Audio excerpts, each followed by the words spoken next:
Here's how to edit a Target order before it ships.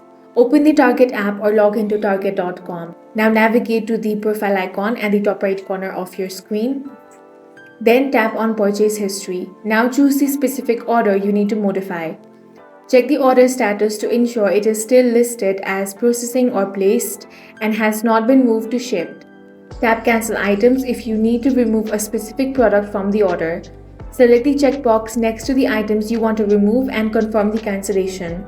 Tap Edit Address on the order summary page if you need to fix a typo in your shipping details. Type the new shipping destination details and save the changes. Place a completely new order immediately if you need to add an item, as Target does not allow you to add new products to a finalized transaction. You can contact Target Guest Relations via live chat or phone immediately if the self-service edit option are no longer visible on your screen. That's all for this video. If you found it useful, make sure to hit the like button and subscribe for more videos like this.